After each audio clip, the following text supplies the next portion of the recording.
Alangkah baiknya kita berdoa dulu. Coba pimpin doa. Oke, teman-teman, sebelum kita belajar, marilah kita berdoa mulai.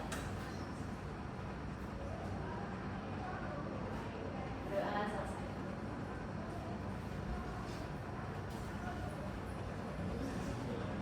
Ya,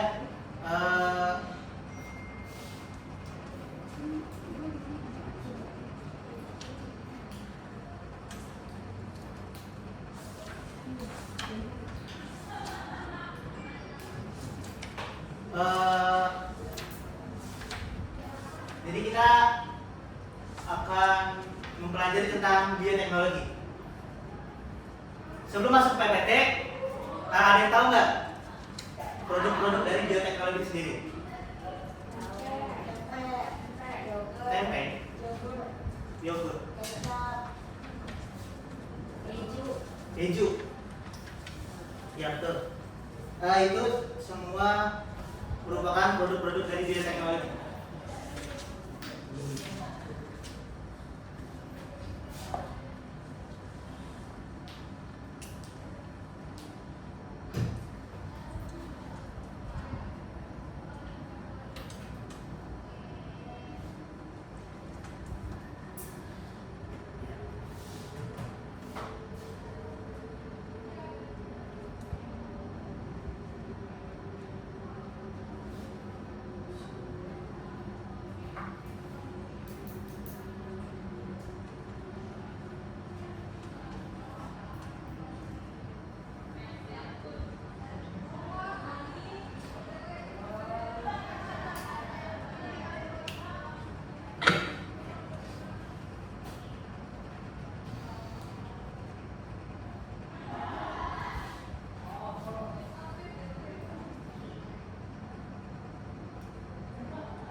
Setelah berdoa, mari kita melakukan presensi terlebih dahulu.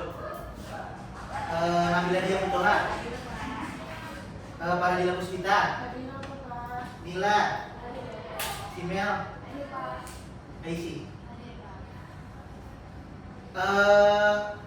Jadi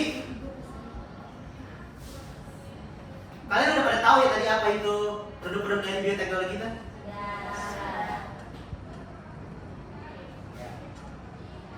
Sebelum memulai pembelajaran, saya akan membacakan tujuan dari pembelajaran tersebut.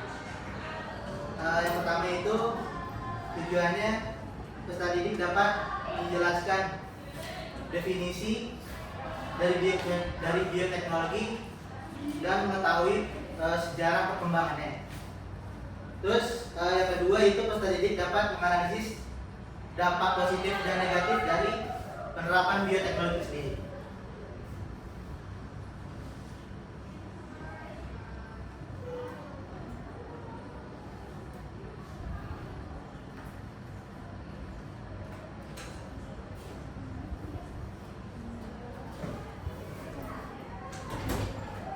Apa itu bioteknologi?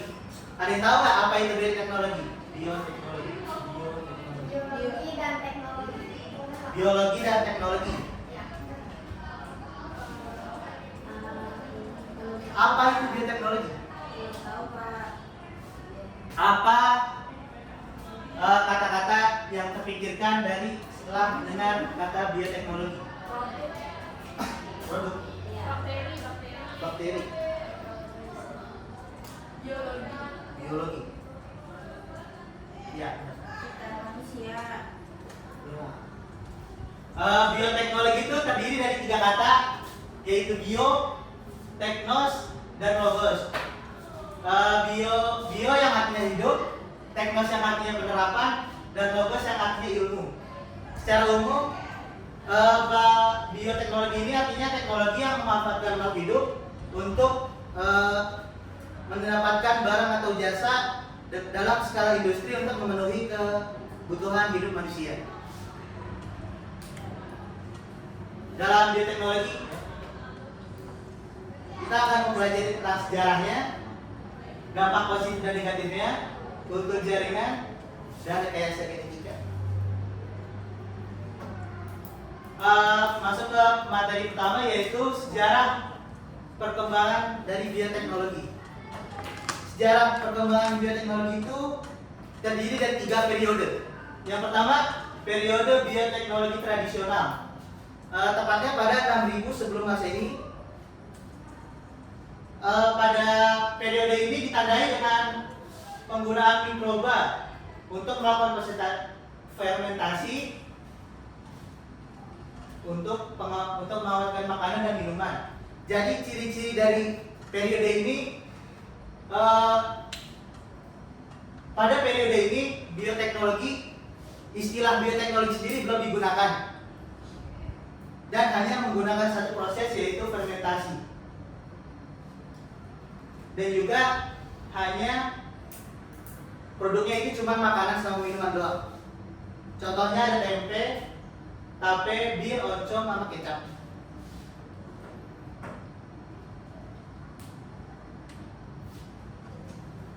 Untuk periode yang kedua itu ada bioteknologi ilmiah. Bioteknologi ilmiah ini biasa dikenal sebagai periode klasik. Tepatnya pada 1800 sebelum Masehi sampai pertengahan abad 19. Istilah bioteknologi sendiri pertama kali digunakan pada periode ini pada tahun 1919 oleh Carl Erecki. Hasil bioteknologi atau produknya bukan cuma makanan dan minuman pada periode ini. Ada obat-obatan dan juga berbagai macam vaksin. Berbagai penemuannya itu Robert Brown telah menemukan inti sel, Alexander Fleming antibiotik, Edward Jenner menemukan vaksin cacar, dan Gregor Mendel itu dia mengungkapkan konsep pewarisan sifat.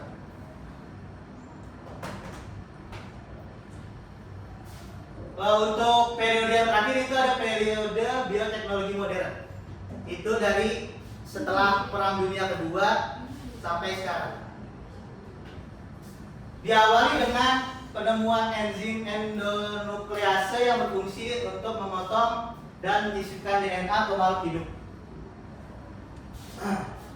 Berikut merupakan penemuan dan ilmuannya.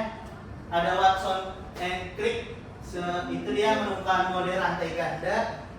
Terus ada Ian Malmuth, itu dia yang melakukan cloning terhadap mamalia pertama. Terus ada Kohler dan Milestone, itu dia yang mencetuskan antibodi monoklonal.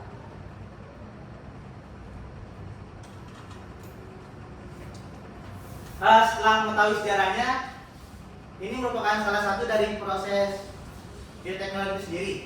Yang pertama ada kultur jaringan.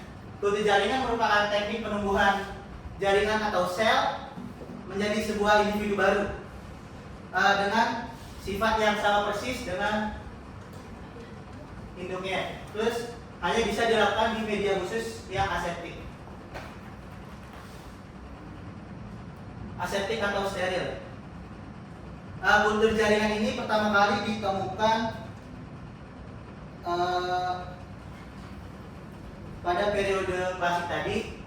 Terus ini sesuai dengan teori dari Schleiden-Schwarz yang yaitu teori totipotensi. Teori totipotensi merupakan kemampuan suatu sel untuk tumbuh menjadi individu baru. Totipotensi hanya ada pada tumbuhan, karena sel hewan tidak mempunyai kemampuan tersebut.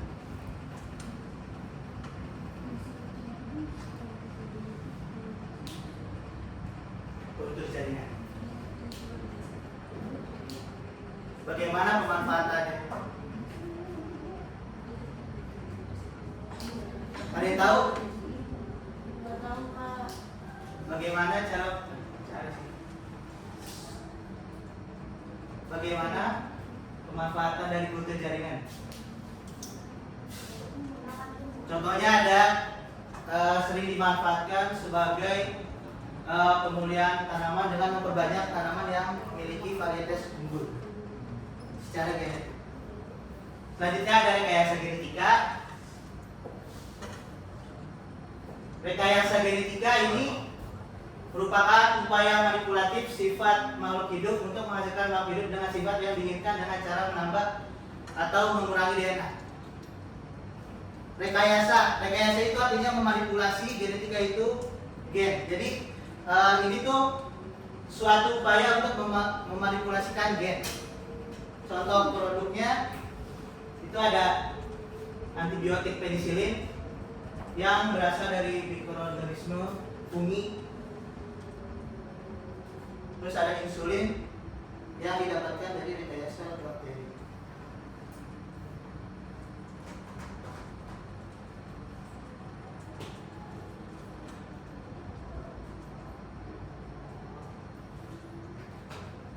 Selanjutnya ada dampak positif dan negatifnya. Dampak positif ini hanya beberapa dampak positif dari penerapan bioteknologi. Yang pertama itu dapat menghasilkan berbagai macam obat. Yang kedua, mengatasi masalah limbah, mengatasi produksi bibit tumbuhan yang memiliki varietas yang unggul, mampu mengatasi masalah pertanian yaitu hama dengan membuat tanaman menjadi kebal hama. Jadi tanamannya bakal kebal hama. Terus dapat menjadi penghasil makanan dan minuman, mampu mengurangi kepunahan hewan langka yang sudah hampir punah.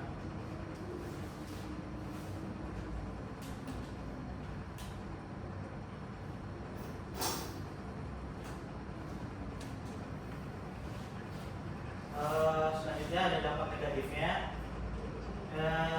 Bioteknologi juga dapat berbahaya bagi kehidupan jika digunakan secara tidak benar. Yang pertama, bahayanya itu dapat mengganggu keseimbangan lingkungan dengan melakukan pelepasan hewan transgenik ke alam, terus dapat membahayakan kesehatan manusia. Karena adanya perubahan DNA melewati rekayasa DNA itu, jadi makanan bisa tidak sehat salah dalam pengaplikasiannya. Terus dapat digunakan sebagai senjata biologis. Selanjutnya dapat memunculkan hama yang kebal penyakit, yang kebal dan sulit untuk ditangani. Terus berkurangnya keanekaragaman hayati apabila terlalu sering digunakan. Jadi keanekaragaman hayatinya akan berkurang karena tanaman transgeniknya kebanyakan atau overuse.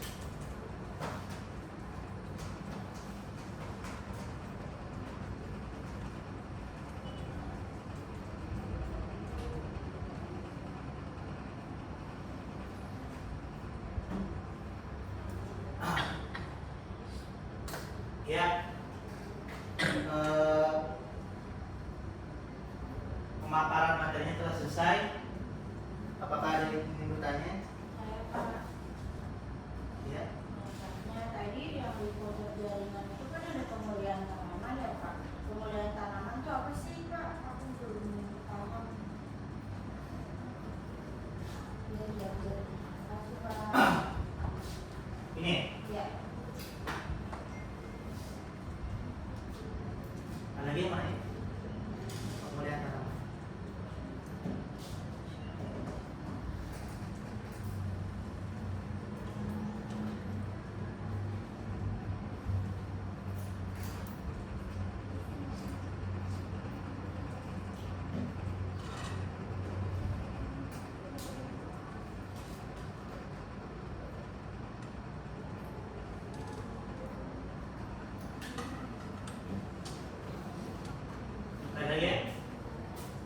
Jadi pemulihan tanaman ini saya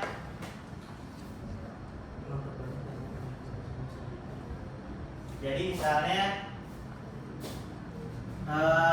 petani itu punya 3 macam pohon jeruk.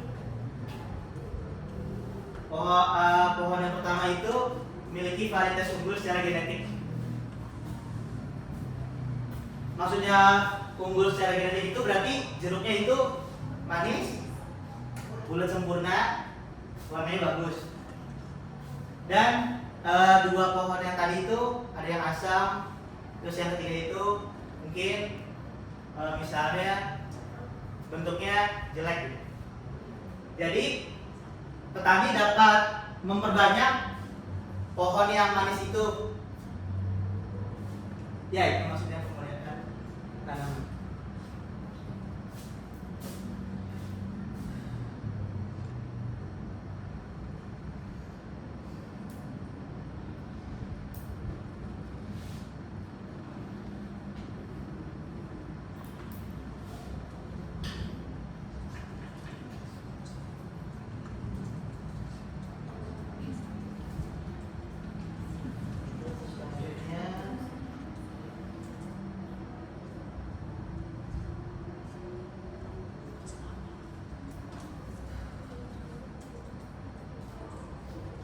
Kita akan bermain kahut,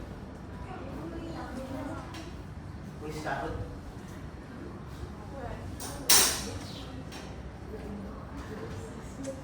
Sebelum memulai kuisnya, bagi kelompok dulu. Ada 6 ya? Bagi 2 nih. Ya. Di kuisnya ini ada 3 babak. Yang pertama itu bakal ngerjain kahut. Yang kedua nanti, yang ketiga nanti.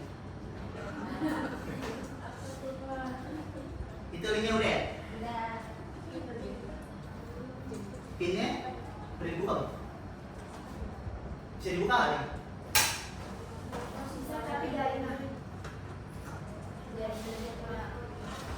Perwakilan aja deh. Satu kelompok satu aja. Pinnya 792 3211.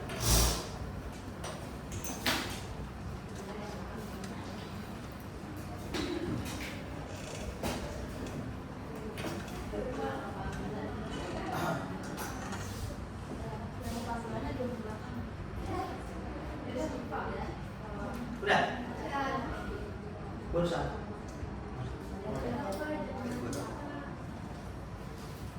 Jadi kerjain ya. Ini babak pertama. Saya mulai.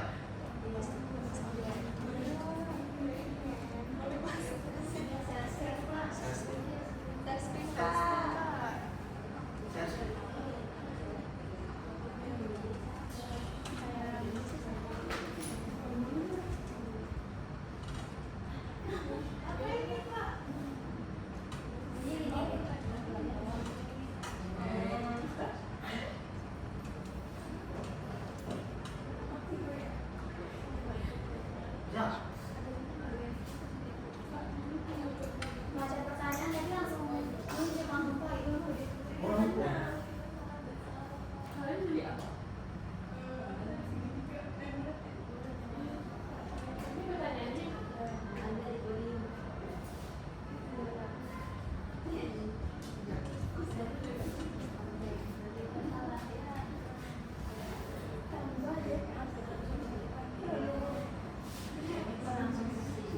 Hah?